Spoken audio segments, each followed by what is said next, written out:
ginagawa ng idol ko yun. Choy, si Buhawi na nga mismo nagsabi. Sa tingin mo, magsisunungaling yun? Hoy, kayong dalawa ha. Kung magtatalo kayo, huwag kayo sa karinderya ko ha. Tigil-tigilan niyo ako ha. Ito kasi si Julius sinisiraan yung idol ko eh.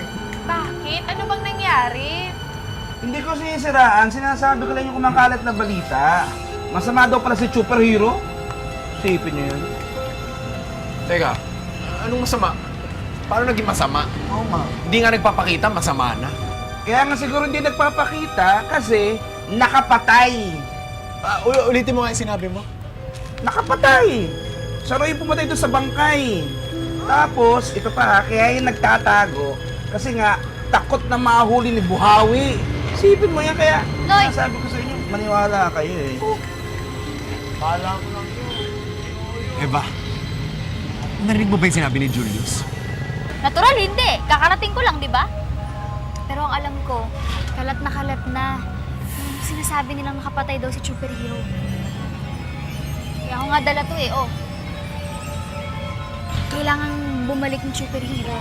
Noy, kailangan mong linisin yung pangalan mo. Salamat. Mag-iingat ka.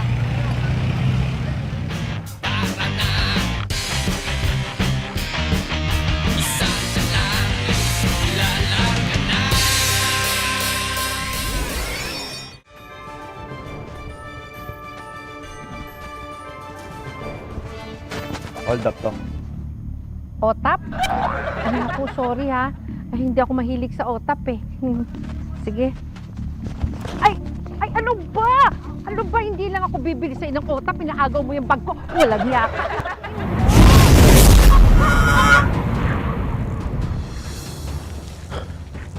Ano?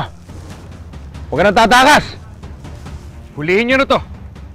Hindi lang yan ang huli namin, pati ikaw! Teka. Huhulihin niyo ako? Ako na tagapagligtas ninyo? Huwag ka na magpanggap! Kitang-kita namin kung paano mo ginawa ang pagpapaslang sa CCTV. Binintang mo pa sa iba! Iba rin kayo, ano? Mga wala kayong utang na loob.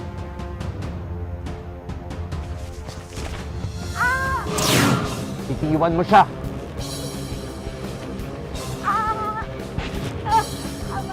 So sa tingin mo, susunod ako sa'yo? Ha? Hindi mo ba alam?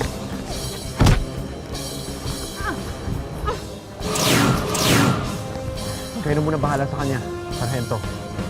Parang bala. Salamat. Ingat ka.